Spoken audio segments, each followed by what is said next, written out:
Alright guys, so we're going to do a quick how to do your rear sway bar links. And I'm also going to do the front, but I'm doing two separate quick videos, so it's simple, quick for you guys to go and fix. I'm not going to go in why you need them, what they're for. You can look all that up separate. If I do a performance mod or down the road, then I'll explain why to upgrade them. But for now, we're just replacing some stock ones on my 2000 CRV, and they're right here in the bag. And I will show you, before we put these on, I will show you really quick how to, when they're rusted and a pain in the ass, so you guys aren't stuck. So basically what you'd want is an Allen head socket, and you'd want a 14mm wrench to get around it. But these are so rusted and stripped. But let me show you really quick how the traditional way is. So you can either take an Allen wrench. I wouldn't recommend that because you're just not going to be able to get enough leverage on it. I would get a basically a hex head socket. What millimeter is this? It's a 5. In this Duralast set, you can buy them, from wherever you guys want to pick it out. But it's pretty rusted in there, and the other one was stripped, so we're just gonna bypass that. And oops, sorry, actually I might have grabbed the wrong size, so bear with me on that size. Nope, that was the right size. It is just so rusted in there.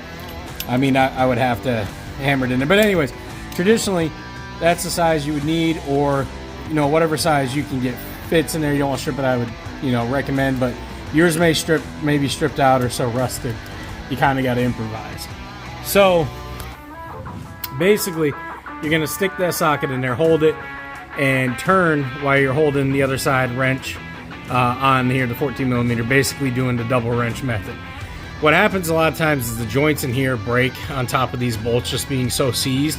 That's why I didn't even spray them with PB Blaster. I already got this one off, and it was already stripped and someone tried to mess with it, so it's just a basic waste of time. So what this was causing, if you guys are wondering, is a lot of body roll in the turns, which meaning it just didn't feel as stable in the turn, especially on stock suspension. You want these in the CRV because you're sitting up higher, and it also will cause a lot of clunking. Like, you'll hear that just every bump, you hear that. So you'll get that in the front and the rear. And I'll show you how to do the fronts here, but basically what I'm going to take, and I'll show you guys after I get it on, is a vice grip, pliers, and I'm going to tighten that son of a bitch really freaking tight. You got to do it a few times to find out where you're at on the other side of the little piece of metal, which you'll see, I'll explain up in here. And then basically that's going to tighten it so that you can get this off with an impact or a hand wrench, whatever you want to do.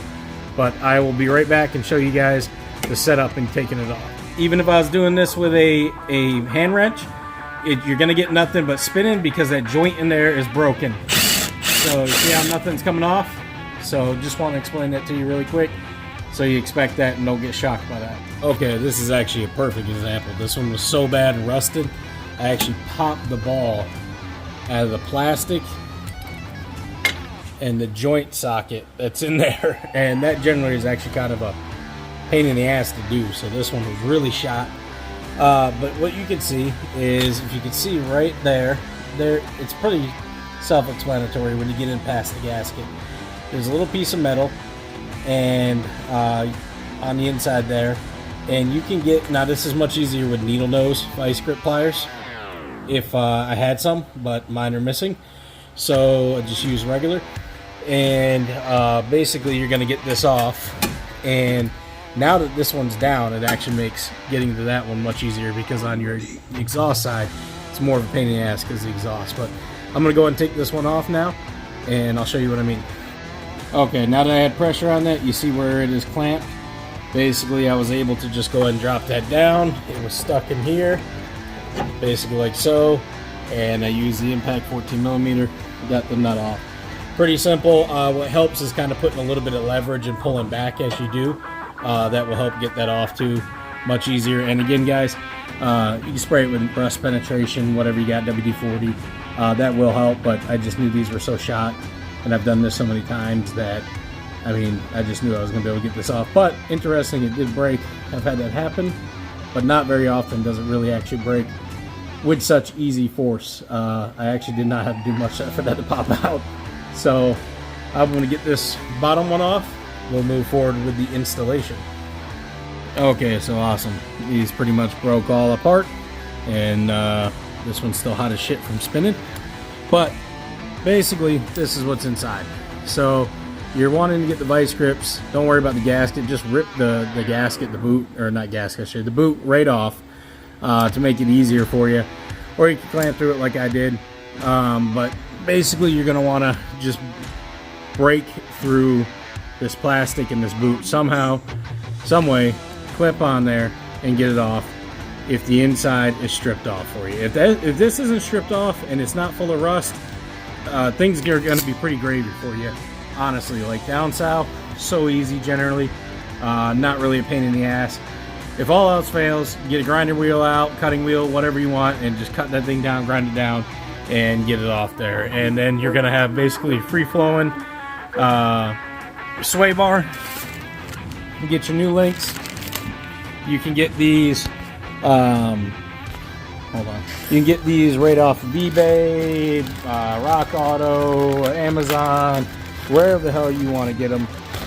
There's not a whole lot of science to these guys. You really don't need a super expensive one. So if you're just running stock. Now, I mean, I wouldn't get the shittiest one, but see how these are designed to actually better. They have the nut right there.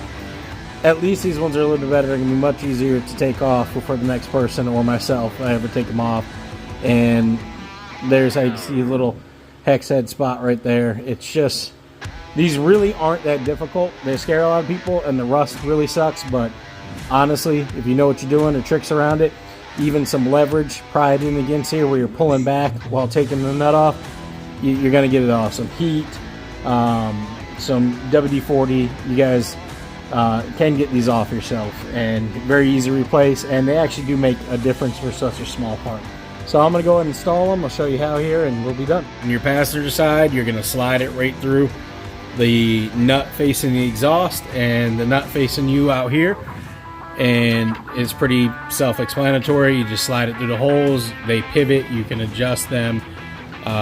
Don't be afraid to bend them around a little bit, and I'm going to tighten them here. So again, hard to do this one hand, so I'm going to take you off camera really quick while I tighten these, and I'll show you them all bolted up on both sides. We'll go over that. Okay, so other side's in. Basically what I'm going to do, since these have the 14mm nut on the end right there, I'm going to hold it with a wrench like this, and I'm going to either take my impact or my wrench and socket and just tighten them down, and pretty much what you got to do for all four. And we'll come back, show, and I know this looks kind of weird, but you can't really fuck these up as long as you got the right ones. They only go in one way, and that is right. When the sway bar is tight and everything flexes, you're not really going to have to worry about it because it's connected down at the bottom, touching that strut. So, okay guys, so there they are installed. Again, this is pretty simple. Don't be afraid of the rust. You got to cut them out. Even a Sawzall, you can do that. It'll make, trust me, a difference. If yours are all shot, you will feel it in the rear and in the front. This is just a video for the rear, and you can see the rust that's on mine here. Not as bad as some, but some good surface rust. But I used an impact with a 14mm on my Milwaukee. If you don't have that, basically, you know, a ratchet 3/8 or whatever size, you can get a 14mm extended socket on. I would say definitely an extended, because you're gonna have, you know, the length of the studs that it's on. You're gonna need a 5mm hex head to go ahead and take that off. As far as inside, again, inside the stud, if that is stripped out, what I recommend is a pair of vice grips. They really do a good job. Just, you know, grab your balls and get in there and actually fucking put some strength down on it, and you're gonna have to clamp it down pretty tight. And yeah, You got to put some force on it, guys. That's the only thing to stop everything from moving. 14 millimeter wrench, ratchet wrench, regular, something with leverage, a little bit longer, and really that's all you need, guys. It's not too hard. This was all the waste that was created. It is basically the old ones. Again, they can break apart on you. In fact, if you can rip everything and get in there and just crimp down somewhere between here and the ball joint, basically, you're good. You know, that's all you need to do. If they break apart on you, don't worry. Again, these ones were pretty bad, and if you need to rip those boots off, don't be afraid to. Just get them out of your way. I hope that helps, guys. That's on the rear on the first generation CR-V. Very similar for a lot of Hondas and other cars in general. But if you have any questions, ask me. And if you're interested on the front, you know, stay tuned. Take a look for the next video. All right, we'll go over on how to change the front.